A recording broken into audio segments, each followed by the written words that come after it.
nós estamos no mês Junho Vermelho. Tratamos a respeito desse assunto por diversas vezes aqui no programa sobre a conscientização e a importância da doação de sangue, não apenas nesse mês do ano, mas para que a gente possa abastecer os bancos de sangue e possamos salvar vidas. Recebo aqui nos estúdios da TV2C o Dr. Fausto Trigo, coordenador do Hemocentro do Hospital Universitário. Doutor, é um prazer recebê-lo aqui. Prazer meu, Gabriela. Muito obrigado. Obrigado pela oportunidade para falar sobre doação de sangue e o Hemocentro do HU que sempre está precisando muito. Doutor, é uma necessidade constante, né? Já entrando nesse assunto. Exatamente. Essa necessidade é constante porque o sangue é um material biológico, então ele tem, por assim dizer, prazo de validade. E aí, se a gente não tem doação diária ao longo de todo o ano, a gente fica desabastecido. Não é como a despensa de casa, que a gente pode comprar um pouco mais de arroz, feijão, estocar um pouquinho, agora o preço está bom, agora o preço está ruim. Não, lá no sangue é assim. 30 dias é o prazo de validade dos glóbulos vermelhos, que é um dos componentes separados da bolsa.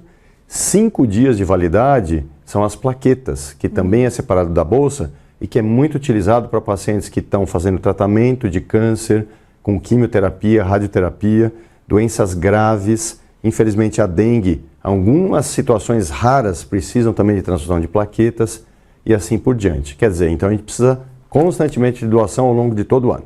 Doutor, são prazos curtos, né? Curtíssimos, curtíssimos. Acho que o pessoal às vezes não tem noção, né? Então assim, a gente tem a nossa geladeira, onde a gente armazena os concentrados de hemácias, glóbulos vermelhos, que tem essa duração de 30 dias. A gente também tem estufas que são que armazenam as plaquetas em agitação constante, em temperatura ambiente, é um elemento muito, muito delicado de lidar. E a gente precisa disso. Então, eu vou fazer uma conta simples, tá bom, Gabriela? Cada paciente adulto recebe, em média, 7 unidades de plaquetas por transfusão. Se eu tenho 5 pacientes adultos que precisam receber transfusão, eu gasto 35 plaquetas. Às vezes, um único dia de coleta lá no Hemocentro do HU tem 35 doadores. A gente obtém uma plaqueta de cada bolsa doada. Então, você veja a importância. Que é o suficiente para apenas uma pessoa. Então, para uma pessoa doa, e dessa bolsa doada, ele vai retirar as hemácias, que é uma bolsa de hemácias, glóbulo vermelho, e as plaquetas, que é uma bolsa de plaquetas, que precisa de 7 para um paciente. Então, se eu tive 35 doadores, por exemplo, ontem, e eu utilizo as 35 bolsas já porque eu tenho 5 pacientes precisando, eu acabei com o meu estoque. Então, é esse tipo de conta que a gente faz e é desesperador muitas vezes. A gente precisa de doação diária ao longo de todo o ano. E aí a gente aumenta essa sensação, essa necessidade real, porque a gente fala também nos números de hospitais que são atendidos pelo Hemocentro do Hospital Universitário. Exato, Gabriela. Nós somos hoje atendimento de 25 hospitais compreendidos na 17ª Regional de Saúde, que é uma situação geográfica, geopolítica, né, da região, que divide no estado do Paraná de várias regionais de saúde. Então a nossa é a 17ª. São aí 21 municípios que participam, que estão dentro dessa região, e nós atendemos a 25 desses hospitais, somente leito SUS. E aqui na cidade de Londrina, nós atendemos os maiores, os gigantes. O Hospital Universitário, de quem nós fazemos parte do HU, Hospital do Câncer, Hospital Evangélico, Hospital Zona Sul, Zona Norte e Maternidade Municipal. E futuramente, a gente imagina que a gente também vá prover sangue para o complexo da Santa Casa. Sim. Totalizando 100% dos leitos SUS na cidade de Londrina. Então são números gigantes. A gente está falando de doações em torno de 1.400 por mês e que muitas vezes ainda falta. A gente tem uma meta de atingir 2.000 bolsas coletadas por mês. Então a gente está aí uns 600, 550 bolsas ainda negativos. Precisamos aumentar o número. Bolsas de sangue, né, bolsas doutor? Como um todo, como né? um todo, exatamente. Doutor, eu queria que o senhor explicasse para quem está em casa, aproveitando sua presença. A gente falou sobre isso ao longo do mês, mas com certeza o senhor vai poder explicar com muito mais propriedade. A gente tem aqui o exemplo das doações de sangue acontecendo lá no Hemocentro do Hospital Universitário. A partir disso aqui, o procedimento é realizado para fazer a separação. Isso. Essa aqui, uma curiosidade, como que funciona? A bolsa de sangue vai ser coletada, isso vai ser separado nos equipamentos? Quanto cada pessoa rende, vamos colocar assim? Quanto cada um chega a produzir de bolsa em uma doação? Sim.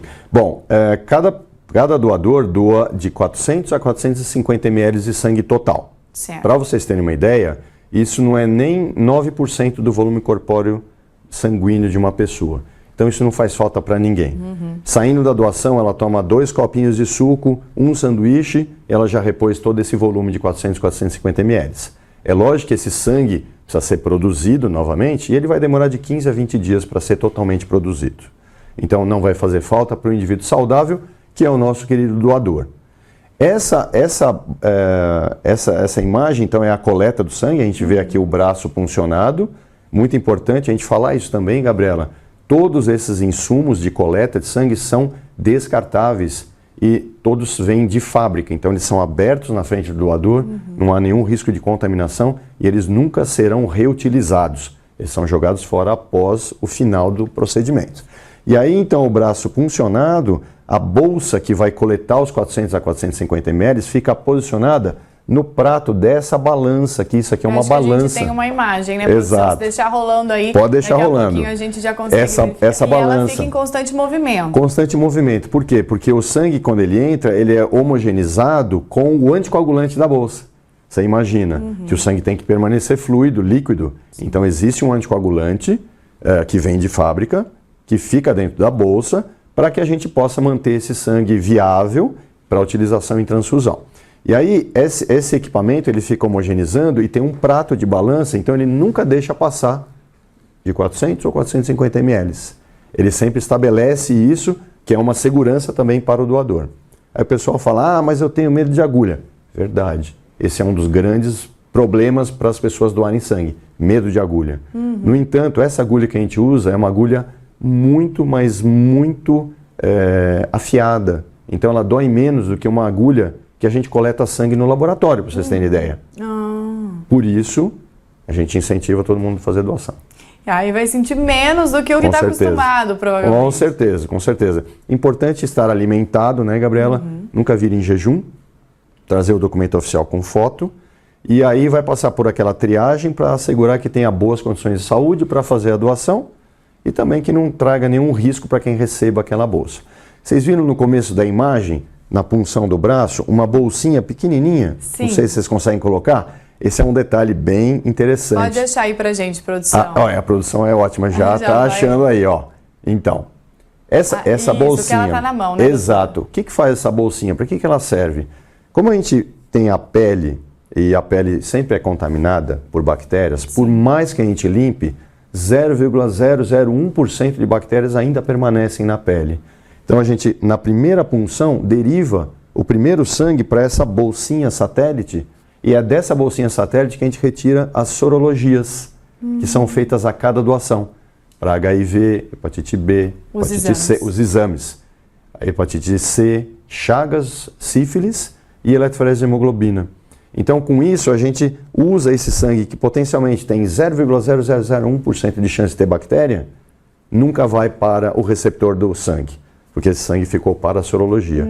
E aí a gente quebra o lacre para a bolsa mãe, que é aquela bolsa que ficou no prato de balança, que vai ser preenchida pelos 400, 450 ml. A gente observa aqui as imagens da triagem sendo realizada, né, doutor? É muito importante também.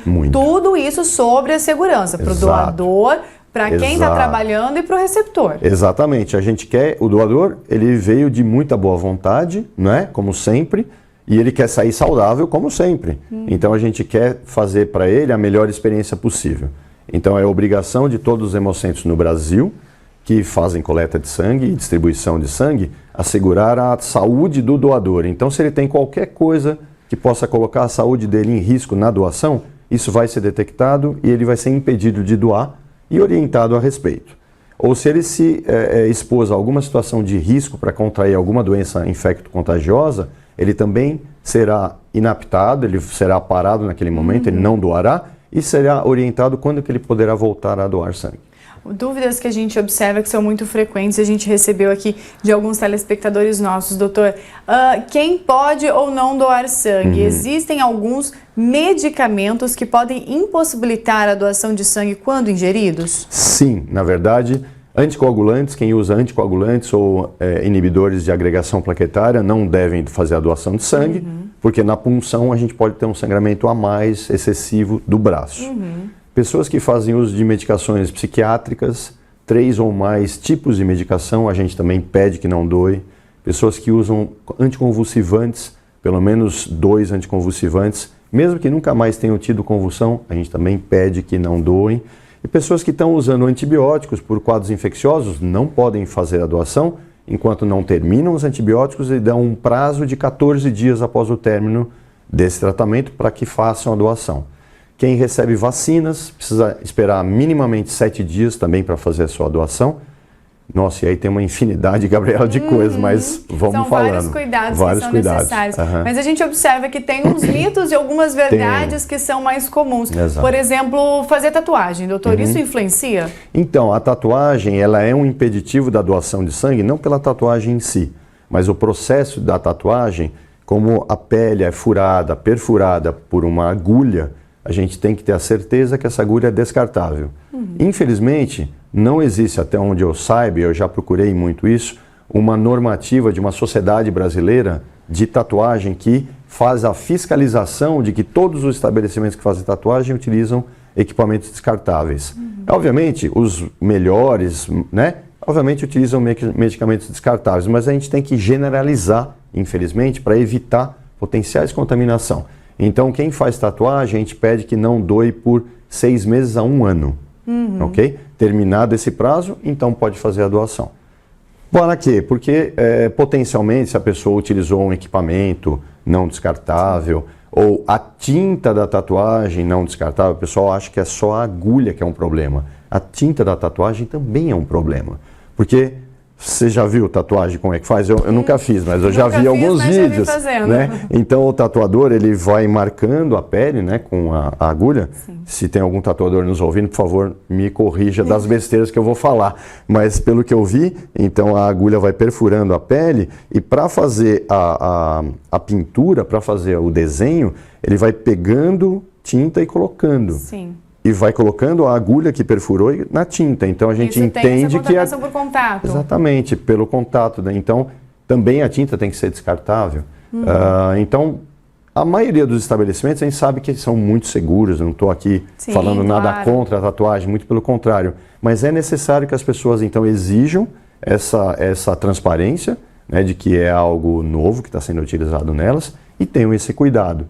E como o Brasil é um país continental, infelizmente as regras têm que ser generalizadas. Mas isso é importante, doutora. Muito a gente importante. Observa que esses cuidados que o Hemocentro tem em relação aos doadores de sangue são fundamentais para garantir essa segurança mesmo. Sim. Independente, quer fazer, não quer fazer, você confia, você não confia, é uma questão sua com a sua saúde. Mas quando a gente fala da saúde do outro para salvar vidas, todos esses cuidados são extremamente necessários. Extremamente necessários. Alguém pode perguntar, né, Gabriela, que aliás é uma pergunta frequente, mas vocês não fazem sorologias nas bolsas?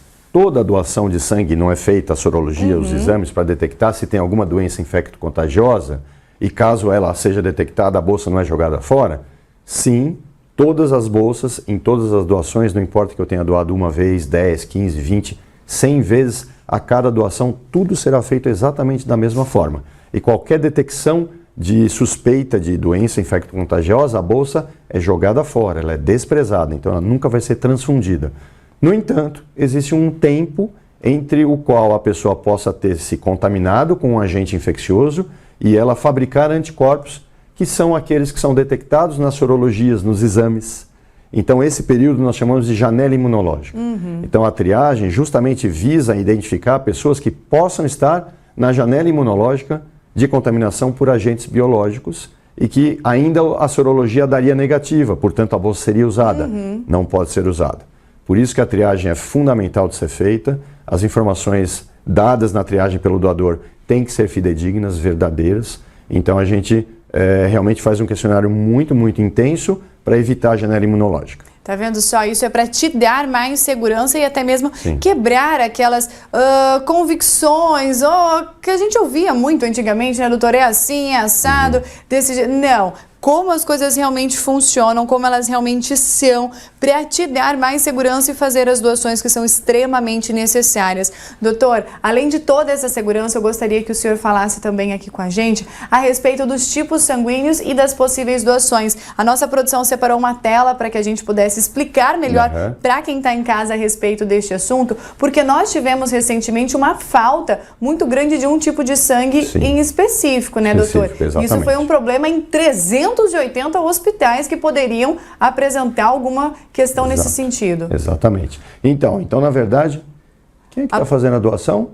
O próprio Camargo, É o próprio doutor. Camargo, agora que eu estou vendo. Ele foi lá recentemente, o fez Camargo, a doação eu vi. ali, Camargo, junto muito com a obrigado, dona Elaine. viu? Além de ajudar a gente na divulgação pelas mídias, vai lá fazer a doação. Que maravilha. Orgulho do pai, viu, Gabriela? Obrigada, doutor. Então, vamos lá. Os tipos sanguíneos, né, são quatro tipos sanguíneos. A gente tem aqui, ó, pode tirar o GC para mim, produção? A gente tem aqui os negativos, doutor, a gente separou dessa forma. Então vamos lá. Temos 4 tipos sanguíneos, O, A, B e AB. Certo. Ok? O O, ele é mais ou menos 45% da população mundial. O A é mais ou menos uns 40% da população mundial.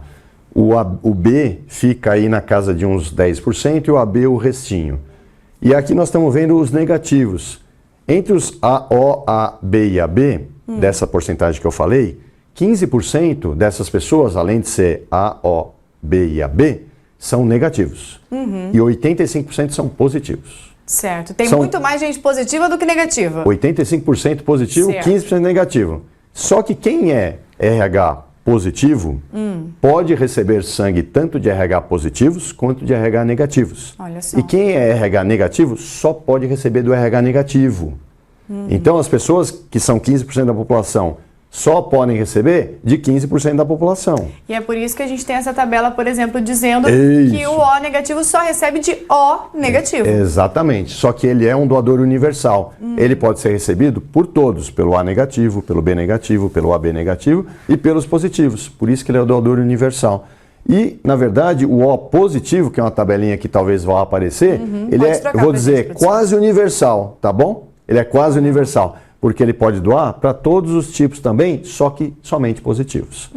Qual é a importância, além de que só os negativos recebem de negativo, então é 15% recebendo de 15%, é que, na verdade, como todo mundo pode receber o sangue O negativo, nas emergências de pronto-socorros, UTIs, centros cirúrgicos, grandes sangramentos que não são esperados, na emergência, muitas vezes a gente vai utilizar o sangue O negativo, porque o anterior, não o O positivo, o O negativo, porque não dá tempo, muitas vezes, de preparar o sangue e compatibilizar. Se a pessoa está ali entre a vida e a morte, até fazer esse exame, vai o que dá certo. Exatamente. Então, o O negativo ele é muito mais utilizado do que ele deveria, estatisticamente. Na prática, o que a gente usa é justamente muito mais porque tem muitas situações de emergência que a gente tem que compor, senão o paciente pode morrer. Certo. Então é por isso que os doadores O negativos recebem muitas e muitas ligações, que as campanhas sempre são voltadas, muitas vezes mais para os doadores O negativo, mas é porque eles têm uma pressão a mais pelo uso. Só que é muito importante, todas as pessoas do grupo O, A, B e AB, positivos ou negativos, doarem, porque caso a gente tenha a geladeira também completa, a gente vai ter mais possibilidade de utilizar as transfusões de forma de isogrupo, quer dizer, o O positivo receber do O positivo, o A positivo receber do A positivo e assim por diante. Então é importante que exatamente, é importante que todos façam a doação. Doutor, e para a gente finalizar, existe uma quantidade também de sangue que pode ser doado, um tempo que precisa ser respeitado. Isso para os homens e para as mulheres é de forma diferente. Diferente porque os homens não têm menstruação. Desculpem mulheres, mas enfim, e as mulheres têm menstruação, então elas têm a perda sanguínea mensal, isso faz com que elas percam ferro, que é um fator fundamental para produzir sangue. Então aqui um detalhe, mulheres que são doadoras precisam comer muita carne de boi, que tem ferro, para repor o que elas doam. Mas as mulheres podem doar 3 vezes ao ano e homens 4 vezes ao ano. Acho muito, Gabriela. Se todo mundo puder doar 1 vez ao ano e no mês do seu aniversário e ainda trazer seus amigos e familiares doando, é tudo que nós precisamos. Porque ao longo do ano, todo mundo faz aniversário, janeiro, fevereiro, março. Então pensa assim, é uma distribuição biológica. Então se eu for doar em janeiro, alguém que faz em fevereiro vai doar porque faz aniversário, e assim por diante. Então a gente não estimula 3, 4 vezes ao ano. Sei lá, uma vez cada semestre, nossa que maravilha, uma vez por ano, excelente. É isso aí. E aí, dessa forma, é possível ter essa distribuição, como o senhor disse. Sim, e aí a gente não fica com falta no estoque, a gente viu a necessidade de uso diário ao longo do ano.